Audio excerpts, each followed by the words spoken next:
Hey everyone, welcome back to my channel. So today we'll discuss about attention deficit hyperactivity disorder, which is shortly known as ADHD. And this topic comes under mental health nursing. So attention deficit hyperactivity disorder is commonly known as ADHD and most common childhood disorder most commonly देखा जाता है continue to adolescent to adulthood और ये adolescence से लेकर के means childhood से लेकर एडोलेसेंस और एडोलेसेंस से लेकर एडल्टहुड तक रहती है ये disorder more common in boys और मोस्ट कॉमनली बॉयज़ में होता है. So definition, ADHD is consist of persistent pattern of inattention and hyperactive and impulsive behavior. तो ADHD में बेसिकली क्या होता है कि जो इनअटेंशन है यानी कि जो कंसंट्रेशन है वो बच्चे का लो हो जाता है, बच्चा हाइपर एक्टिव होता है, बहुत एक्टिविटीज़ करता है. एंड इम्पल्सिव बिहेवियर होता है यानी कि काफ़ी ज़्यादा एग्रेसिव बिहेवियर होता है, वॉयलेंट बिहेवियर होता है बच्चे का. It is also called hyper kinetic disorder. इसको हाइपर काइनेटिक डिसऑर्डर भी बोलते हैं क्योंकि इसमें बच्चे की काइनेटिक एक्टिविटीज़ बढ़ जाती हैं. A neurological disorder unless identified and treated properly ADHD में progress to conduct disorder, academic and job failure, depression, relationship problems and substance abuse. तो बेसिकली एक न्यूरोलॉजिकल डिसऑर्डर है. तो अगर इसे टाइम से आइडेंटिफाई नहीं किया जाता या ट्रीट नहीं किया जाता प्रॉपरली तो ADHD जो होता है वो प्रोग्रेस होता चला जाता है और उसके बाद ये जो है क्योंकि एडोलेसेंट तक जाता है, एडल्टहुड तक जाता है, तो ये बच्चे के एकेडमिक करियर, जॉब फेलियर के लिए रिस्पॉन्सिबल हो जाता है, डिप्रेशन के लिए भी, रिलेशनशिप प्रॉब्लम्स भी आ जाती हैं इसकी वजह से, सब्सटेंस अब्यूज़ में भी बच्चा इंडल्ज हो जाता है. Most children with ADHD experience sign and symptoms by the age of 4 यानी कि मोस्टली जिन बच्चों को ADHD का डिसऑर्डर होता है बेसिकली 4 इयर्स तक उनमें सिम्टम्स आ जाते हैं. A few are an diagnosed until they enter school और बाकियों का मतलब तभी डायग्नोज होते हैं जब वो स्कूलिंग करते हैं क्योंकि स्कूलिंग के टाइम पे वो लोग ज़्यादा पब्लिक से इंटरेक्शन होता है तो उस वक्त उनके बिहेवियर को देख करके ये चीज़ आइडेंटिफाई की जा सकती है. एपिडेमियोलॉजी क्या है इसकी, 5% of children have this disorder. ठीक है, 5% चिल्ड्रंस को डिसऑर्डर होता है. In India 11.32% of primary school children यानी कि इंडिया में 11.32% जो हैं वो आपके प्राइमरी स्कूल के बच्चे होते हैं. मोर प्रिवेलेंट इन बॉयज़. ICD-10 के अंडर क्लासिफिकेशन आता है इसमें F9 T.0 attention deficit hyperactivity disorder predominantly in an attentive type. ठीक है, तो इसमें बेसिकली क्या होता है जो अटेंशन ADHD आपका है ये इनअटेंटिव टाइप का होता है F90.0 वाला. इसमें बच्चे का कंसंट्रेशन लेवल काफ़ी कम हो जाता है, वो फोकस नहीं कर पाता कहीं भी. Then F90.1 this is ADHD predominantly hyperactive type. इसमें क्या होता है बच्चे की एक्टिविटी बढ़ जाती है, बच्चा हाइपर एक्टिव होता है, वो बहुत ज़्यादा फालतू की एक्टिविटीज़ करता रहता है. Then comes F90.2. इसमें ADHD कंबाइंड टाइप. इसमें क्या होता है कि आपका जो ऊपर दो बताए थे इनअटेंटिव और हाइपर एक्टिव, तो ये दोनों टाइप इसमें कंबाइंडली प्रेजेंट होते हैं इंडिविजुअल में. देन F90.8 ये attention deficit disorder other type and F90.9 attention deficit hyperactivity disorder unspecified type. तो इटियोलॉजी क्या है इसकी, first of all is the genetic factor. ठीक है, higher in monozygotic twins than in dizygotic twins. ठीक है, mostly ये जो होता है मोनोजाइगोटिक ट्विंस में ज़्यादा होता है और डाइजाइगोटिक ट्विंस में कम होता है. ठीक है, siblings of hyperactive children have about twice the risk of having disorder as does the general population. यानी कि जो हाइपर एक्टिविटी वाले डिसऑर्डर वाले बच्चे होते हैं जो उनके सिबलिंग्स हैं उनमें जो होता है रिस्क ज़्यादा होता है कि उनको डिसऑर्डर होगा rather then in general population. ठीक है, और family history of psychiatric illness अगर है तो बच्चे में होने के चांसेस रहते हैं कि अगर फैमिली में किसी को ADHD पहले है तो बच्चे को होने के चांसेस बढ़ जाते हैं. Then biochemical factor, a deficit of dopamine and norepinephrine have been attributed in overactivity seen in ADHD. ठीक है, जो जब आपका डोपामीन और नॉन एपिनेफ्रीन जो हार्मोन है तो अगर वो बॉडी में ये केमिकल कम हो रहा है तो इसकी वजह से ADHD जो ओवर एक्टिविटी वाला हाइपर एक्टिव ADHD है वो बच्चों में हो जाता है, ठीक है। देन थर्ड इज़ आपका developmental factor, developmental delay in milestone, यानी कि इसमें क्या होगा फिर आपका डेवलपमेंटल भी फैक्टर भी इन्वॉल्व होता है कि इसमें जो बच्चे का डेवलपमेंट होता है वो काफ़ी ज़्यादा स्लो हो जाता है, काफ़ी ज़्यादा उसको वक्त लग जाता है, ठीक है। Pre intra and postnatal factors, यानी कि प्रेगनेंसी से पहले, during pregnancy and after pregnancy. Prenatal toxic exposure infection, ठीक है। प्री नेटल क्या है, कंसीव जब विमेन कर रही है उस टाइम पे अगर उसका टॉक्सिक एक्सपोजर है, उसको इन्वायरमेंटल फैक्टर भी आ जाता है इसमें कि अगर कोई टॉक्सिक गैस है या फिर बैक्टीरिया वायरस के एक्सपोजर में है लेडी तो होने के चांसेस हो जाते हैं, इन्फेक्शंस वगैरह अगर हुए हैं तो, ठीक है। फिर पेरीनेटल प्रीमेच्योरिटी, पेरीनेटल प्रीमेच्योरिटी यानी कि प्री टर्म बेबी अगर डिलीवर हुआ है, ठीक है। फीटल डिस्ट्रेस हुआ है। प्रेसिपिटेटेड और प्रोलॉन्ग लेबर, यानी कि काफ़ी लंबा लेबर रहा है। पेरीनेटल एस्फाइसिया, यानी कि जब बेबी पैदा हुआ तो उसे एस्फाइसिया की प्रॉब्लम हुई है, ठीक है। और लो एब्गार स्कोर अगर रहे हैं तो बच्चे में ADHD के चांसेस ज़्यादा हो जाते हैं। Now postnatal infection, postnatal infection यानी कि after the baby is born, तो बेबी को अगर कोई इन्फेक्शन हुआ है, CNS एबनॉर्मेलिटीज़ अगर बेबी में कोई है रिजल्टिंग फ्रॉम ट्रॉमा, अगर ट्रॉमा की वजह से हुई है, इंस्ट्रूमेंटल डिलीवरी अगर हुई है तो बेबी को ये सारे फैक्टर्स की वजह से ADHD होने के थोड़े चांसेस रहते हैं, ठीक है। देन इन्वायरमेंटल इन्फ्लुएंसेस की, इन्वायरमेंट का क्या इन्फ्लुएंस है, तो फर्स्ट आपका इन्वायरमेंटल लेड है, सेकंड यानी कि लेड सब्सटेंस है, ठीक है। Food additives, coloring preservatives and sugar level also have been suggested as possible cause of hyperactive behavior as there is no definite evidence, ठीक है। यानी कि जो फूड एडिटिव्स है, जो फूड में एडिशनल केमिकल्स ऐड किए जाते हैं, ठीक है, कलरिंग प्रिजर्वेटिव्स होते हैं, शुगर लेवल भी है, तो उसकी वजह से क्या होता है ये देखा गया कि बच्चों में हाइपर एक्टिव बिहेवियर ज़्यादा होता है। ऑल्दो इसका कोई एक डेफिनेट एविडेंस नहीं है बट ऐसा माना जाता है कि इन सारी चीज़ों की वजह से बच्चों में हाइपर एक्टिविटी थोड़ी बढ़ जाती है क्योंकि इसमें डोपामीन और नॉन एफिनेफ्रिन के आपके केमिकल लेवल्स थोड़े से अल्टरेट हो जाते हैं, ठीक है। Then come psychosocial factors, psychosocial factor में प्रोलॉन्ग इमोशनल डेप्रीवेशन, अगर बच्चा काफ़ी लंबे टाइम तक इमोशनल डेप्रीवेशन में है, ठीक है, यानी कि stress psychic events, disruption of family equilibrium, यानी कि बच्चे को काफ़ी ज़्यादा स्ट्रेस रहा है या स्ट्रेस में रह रहा है बच्चा या ऐसे इवेंट्स फेस कर रहा है जिसमें ज़्यादा स्ट्रेस होते हैं, ठीक है, और इमोशनली भी बच्चा वीक हो रहा है, डिप्राइव हो रहा है, ठीक है, उसके इमोशंस कम होते जा रहे हैं, या फिर फैमिली इक्विलिब्रियम उसका अच्छा नहीं है, बराबर नहीं है, या फैमिली में क्या कहते हैं फाइट्स हैं या फिर एक हार्मनी नहीं है, तो काफ़ी चांसेस हो जाते हैं। देन क्लिनिकल मैनिफेस्टेशन क्या है, lack of attention, first is lack of attention, inattentive presentation, ये टाइप भी है एक ADHD का, ठीक है। तो इसमें क्या होता है, fails to give close attention, इसमें जो बच्चा होता है वो ज़्यादा क्लोज अटेंशन नहीं दे पाता है, ठीक है। Difficulty in sustaining attention during task और प्ले, और जब वो कोई टास्क कर रहा होता है या खेल रहा होता है वो उसमें अपनी अटेंशन पूरी नहीं दे पाता है, उसका ध्यान मतलब ईजिली डिस्ट्रैक्ट हो जाता है।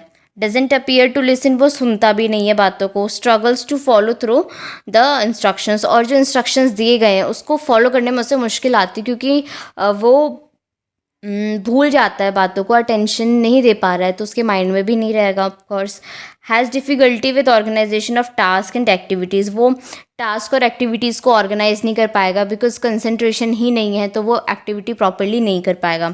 Easily distracted and fails to finish school work, routine task और ड्यूटीज़, मतलब अपने स्कूल वर्क रूटीन टास्क और ड्यूटीज़ भी नहीं कर पाएगा just because of the inattentive behaviour. Hyperactivity and impulsivity, fidgets with hands और फीट और स्क्विम्स इन अ सीट, यानी कि वो क्या करेगा, काफ़ी ज़्यादा मूवमेंट करेगा, ठीक है, अपने हैंड्स फीट की वगैरह की। Leave seat when remaining seated is expected, और फिर क्या है अगर उसे बिठाया गया है किसी सीट वगैरह पे, तो वो वहाँ से चला जाएगा, rather than कि उसको बैठे रहना चाहिए। हम एक्सपेक्ट करेंगे हमने उसे बिठाया है तो बैठे, बट वो इधर उधर चला जाता है।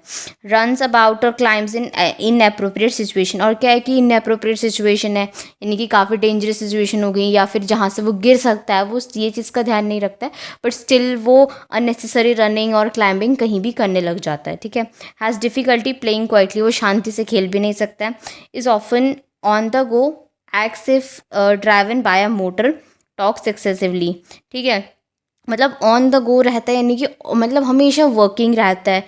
Acts as if driven by a motor, ऐसा लगता है कि उसके अंदर कोई मोटर फिट हो रखी है, लाइक कि वो चले ही जा रहा है चले ही जा रहा है, थकता नहीं है और काफ़ी ज़्यादा बोलता है। Blurts out answer before questions have been completed, यानी कि जब तक क्वेश्चन पूरा नहीं हो रहा है वो उससे पहले ही बोल जा रहा है, वो पहले ही जवाब दे रहा है, ठीक है। हैज़ डिफ़िकल्टी अवेटिंग टर्न, उसको अपनी क्या होता है कि टर्न आने के लिए भी वो वेट नहीं कर पाता, उसके अंदर इतना पेशेंस कम होता है। इंटरप्ट्स और intrudes on others butts into conversation और गेम्स, यानी कि वो क्या कर रहा है कि दूसरों को, चाहे वो कॉन्वर्सेशन हो रही हो या गेम हो रहा हो या कोई भी एक्टिविटी दूसरे कर रहे हो, वो उसमें जाके भी ज़बरदस्ती इंटरप्ट करता रहता है, ठीक है।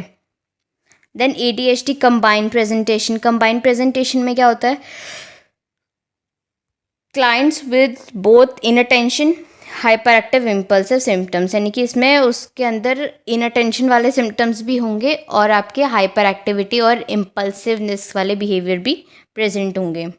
देन डायग्नोस्टिक टेस्ट क्या क्या करते हैं हम, तो first one is your history collection, history लेंगे आप, then physical examination, then mental status examination, then neurological examination, assessing developmental milestone examination होता है, इन्वेस्टिगेशंस करेंगे, और DSM डायग्नोस्टिक क्राइटेरिया होता है, आपको वो भी फाइंड आउट करना है, ठीक है। तो DSM डायग्नोस्टिक क्राइटेरिया क्या होता है, 5 और more symptoms of inattention and or greater than or equal to 5 symptoms of hyperactivity or impulsivity must have persisted for more than 6 months to a degree that is inconsistent with the developmental level or negatively impact social and academic occupational activity, ठीक है। DSM का diagnostic criteria पहला ये बोलता है कि या उसमें इनअटेंशन के 5 या 5 से ज़्यादा सिम्टम प्रेजेंट हैं, या फिर 5 या 5 से ज़्यादा सिम्टम हाइपर एक्टिविटी और इम्पल्सिविटी के प्रेजेंट है, ठीक है। यानी कि साथ में भी प्रेजेंट हो सकते हैं और की कंडीशन में, ठीक है। और वो ये जो उसके अंदर सिम्टम्स आ रहे हैं ये 6 मंथ या 6 मंथ से ज़्यादा रह चुके हैं, ठीक है।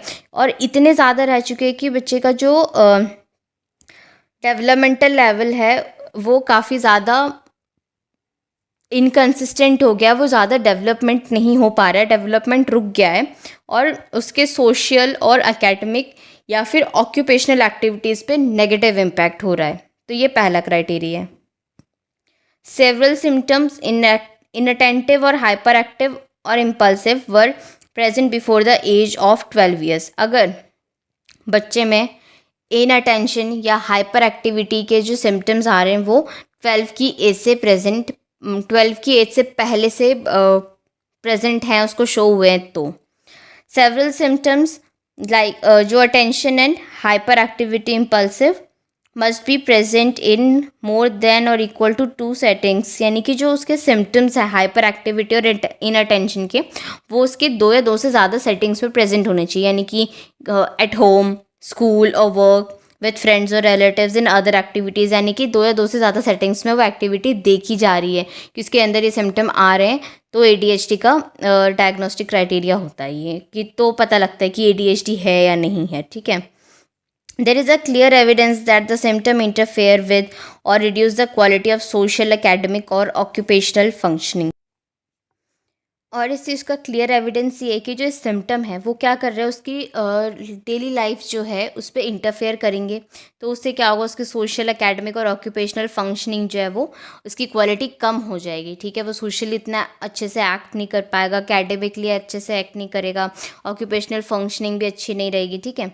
Symptoms do not occur exclusively during the course of schizophrenia और another psychotic disorder and are not better explained by other mental disorder, for example mood disorder, anxiety disorder, dissociative disorder, personality disorder, substance intoxication और withdrawal. जो symptoms हैं आपके, ठीक है, वो exclusively ज़्यादा नहीं होते हैं, मतलब ठीक है, कोर्स के टाइम में अगर सिजोफ्रेनिया है या कोई दूसरा साइकोटिक डिसऑर्डर है, क्योंकि ये जो सिम्टम्स हैं ना ADHD के, वो और ज़्यादा कोई दूसरी बीमारी में नहीं देखे जाते हैं। यानी कि बच्चे को अगर सिजोफ्रेनिया हो रहा है या कोई दूसरा साइकोटिक डिसऑर्डर है, ठीक है, और कोई मेंटल डिसऑर्डर है, तो उसमें भी ये इतनी कंडीशंस नहीं देखी जाती जितनी ADHD में सिम्टम्स देखे जाते हैं। अगर like for example mood disorder है, एंजाइटी डिसऑर्डर है, डिसोसिएटिव डिसऑर्डर है, पर्सनैलिटी डिसऑर्डर है, या फिर सब्सटेंस इंटॉक्सिकेशन है या विड्रॉल है, तो अगर ये सारी कंडीशंस में भी वो सिम्टम्स इतने ज़्यादा एक्सक्लूसिवली नहीं होते हैं, ठीक है,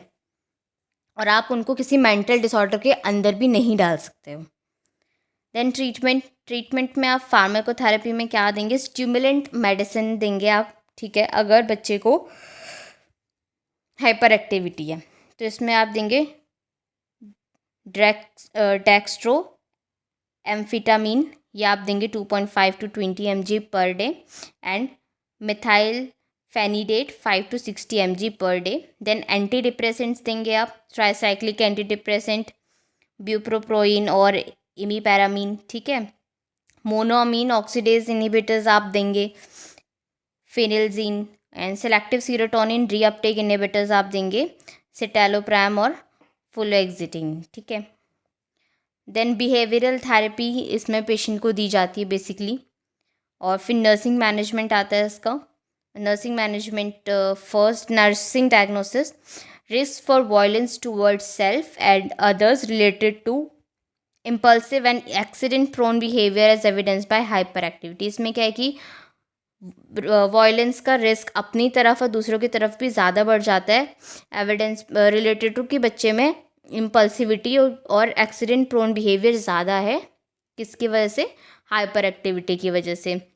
तो इसमें इंटरवेंशंस क्या होंगे कि असेसमेंट करेंगे आप, क्लोज सुपरविजन करेंगे, सेफ इन्वायरमेंट बच्चे का मेंटेन करके रखेंगे, रिमूव हैजार्डस ऑब्जेक्ट, और जो हैजार्डस ऑब्जेक्ट है जिससे बच्चे को हार्म हो सकता है वो सारे सब्सटेंस हटा देने हैं। Identify deliberate behaviour and teach consequences, यानी बच्चे की जो भी बिहेवियर हो रहा है, ऑफकोर्स जो मोस्टली नेगेटिव बिहेवियर जा रहे हैं हमको वो देखने हैं, और उन्हें उससे उस चीज़ का कॉन्सिक्वेंस भी बताना है कि अगर आप ऐसे बिहेव करोगे तो आपको रिजल्ट में ऐसा कुछ बिहेवियर मिलेगा। Then psychotherapy, then medication, antipsychotic और सिडेटिव्स आप देंगे, ठीक है। Then second diagnosis, non compliance with task expectation related to low frustration tolerance and short attention span as evidence by inability to complete the task. इसमें क्या है कि जो टास्क एक्सपेक्टेशन आप कर रहे हैं बच्चे से कि वो करे, वो उसको मेंटेन नहीं कर पाएगा, क्योंकि उसका जो है लो फ्रस्ट्रेशन टॉलरेंस हो जाएगा, पेशेंस लेवल कम हो जाएगा और शॉर्ट अटेंशन स्पैन रहेगा, evidence by inability to complete the task. तो इसमें इंटरवेंशंस क्या होंगे, assess the client's impulsive behaviour, आपको क्या कहते हैं असेस करना है। Provide an environment for task effort that is free of distraction, और आपको एक ऐसा एनवायरनमेंट प्रोवाइड करना है पेशेंट को जहाँ वो अपना टास्क कर सके बिना किसी डिस्ट्रैक्शन के, आपको डिस्ट्रैक्शन नहीं रखना है उस जगह पे। Provide assistance and simple task आपको देने हैं, और रिवॉर्डिंग ईच स्टेप कंप्लीशन, अगर बच्चा हर एक स्टेप कंप्लीट कर रहा है तो आपको हर एक स्टेप पे रिवॉर्ड देना है। The nursing diagnosis third, impaired social interaction related to intrusive and immature behavior as evidenced by excessive talk to strangers, ठीक है। इसमें क्या है कि बच्चे का impaired social interaction हो रहा है, ठीक है, related to intrusive और immature behavior की वजह से एविडेंस क्या हो रहा है कि वो जो strangers है वो उनसे ज़्यादा बात कर रहा है।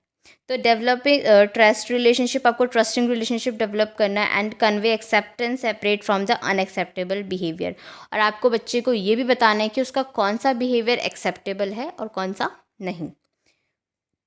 Assist client to decrease stimulation and distraction by altering environment to reduce distraction, ठीक है। आपको क्या करना है, असेस करना है क्लाइंट को कि उसका जो स्टिमुलेशन है और डिस्ट्रैक्शन है वो कम हो जाए बाय अल्टरिंग द एनवायरनमेंट। आपको एनवायरनमेंट चेंज करते रहना है ताकि वो नए नए एनवायरनमेंट में जाएगा तो इजीली डिस्ट्रैक्ट नहीं होगा। Involve the child in music based programme if available, अगर अवेलेबल है तो बच्चे को म्यूज़िक बेस्ड प्रोग्राम में आपको इंडल्ज कर देना चाहिए। Provide group activities, group activity देनी है बच्चे को, psychotherapy and medication. Then nursing diagnosis 4, imbalanced nutrition less than body requirement related to less intake of food as evidenced by decreased appetite, यानी कि इम्बैलेंस न्यूट्रिशन ले रहा है बच्चा, बच्चे की बॉडी में बैलेंस हो रहा है न्यूट्रिशन का लेस देन बॉडी रिक्वायरमेंट, क्योंकि बच्चा कम फूड ले रहा है due to loss of appetite. तो इसमें क्या करना है, defensive coping related to feelings of inadequacy and need for acceptance from others. इसमें क्या है, डिफेंसिव कोपिंग हो रही है रिलेटेड टू कि उसको लग रहा है कि वो इनएडिक्वेट है, वो मतलब अच्छा नहीं है और उसको दूसरे एक्सेप्ट नहीं कर रहे हैं, तो उसमें डिफेंसिव कोपिंग आएगी।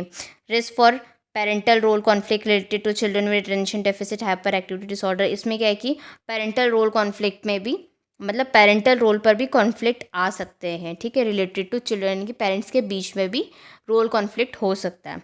Disturb family process related to have a child with ADHD as evidence by reducing usual communication. अब क्या है कि अगर किसी फैमिली में ADHD वाला बच्चा है तो वहाँ क्या हो रहा है, फैमिली प्रोसेस भी थोड़ा डिस्टर्ब हो जा रहा है एज़ कम्पेयर कि वो एक दूसरे से कॉमनली जितना यूजुअली बात करते हैं वो नहीं कर रहे हैं, ठीक है।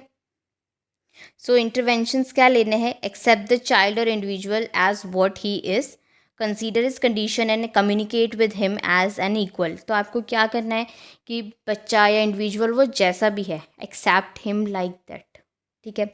आपको उसकी कंडीशन को भी कंसीडर करना है, ध्यान में रखना है और उसे ऐसे कम्युनिकेट करना है जैसे वो आपके जैसा ही है, that he is normal.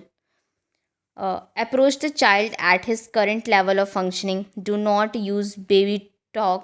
Not direct him as to his chronological age. Encourage him to express his thought or emotion and respond to him therapeutically. यानी कि आपको क्या करना है कि बच्चे का करंट लेवल जो है फंक्शनिंग का, आपको उस पे ही ध्यान देना है, आपको उसी में उसे प्रमोट करना है। आपको उसे बेबी टॉक यूज़ नहीं करना है, यानी कि जो आपको सिर्फ ऐसे बात नहीं करना है कि वो बच्चा है, ठीक है, और ना ही ऐसे डायरेक्ट कि वो काफ़ी ज़्यादा बड़ा हो चुका है, ऐसा भी नहीं। एक नॉर्मल टोन में आपको उससे बात करनी है, ठीक है, और उसको अपनी फीलिंग्स, अपने थॉट एक्सप्रेस करने के लिए इनकरेज करना है, और ठीक है, use simple and direct instruction, simple और डायरेक्ट इंस्ट्रक्शंस यूज़ करने हैं। You may repeat your instruction more than once and at times you may utilise visual aids और pictures in order for him to relate well. आपको क्या करना है, simple direct instructions देने हैं। आप अपने इंस्ट्रक्शंस को रिपीट भी कर सकते हैं बहुत बार, और आप हियरिंग और विजुअल एड्स का भी यूज़ कर सकते हैं कि बच्चा उसे अच्छे से समझ ले। Implement scheduled routine every day, आपको स्केड्यूल्ड एक रूटीन रखना है। Make his routine predictable and something like realistic so that it will only be easy for him to grasp for his independent functioning। और ऐसा रखना है कि आप भी प्रिडिक्ट कर पाए, और ऐसा इतना रियलिस्टिक होना, रिचुअलिस्टिक होना चाहिए कि बच्चा जो है अपनी चीज़ों को ईजिली ग्रैप्स कर पाए, समझ पाए, और अपनी इंडिपेंडेंट फंक्शनिंग भी उसकी ठीक रहे। अवॉइड स्टिमुलेटिंग और डिस्ट्रैक्टिंग सेटिंग्स, ठीक है। आपको स्टिमुलेटिंग और डिस्ट्रैक्टिंग यानी कि ऐसी सेटिंग्स जिसको देख के बच्चा डिस्ट्रैक्ट ज़्यादा हो सकता है, उसे कम करना है। Ensure to involve the child in his daily activities in a quiet and non stimulating area to prevent him from becoming easily distracted and hyperactive. और आपको क्या करना है, बच्चे के साथ उसकी डेली एक्टिविटी में, मतलब बच्चे को एक डेली एक्टिविटी में इन्वॉल्व तो करना ही है, बट एक ऐसी जगह जो कि शांत हो, नॉन स्टिमुलेटिंग हो, ताकि बच्चा जो है डिस्ट्रैक्टेड और हाइपर एक्टिव ना बने। गिव पॉजिटिव रीइंफोर्समेंट, ठीक है, यानी कि आपको बच्चे को पॉजिटिव फीडबैक देना है। अगर वो कुछ भी अच्छा कर रहा है तो आपको रिवॉर्ड करना है। एनकरेज फिजिकल एक्टिविटी, आपको बच्चे में फिजिकल एक्टिविटी एनकरेज करनी है। So thank you so much guys, hope you all like the video. Do like, subscribe and share my channel, and stay tuned for more videos like this.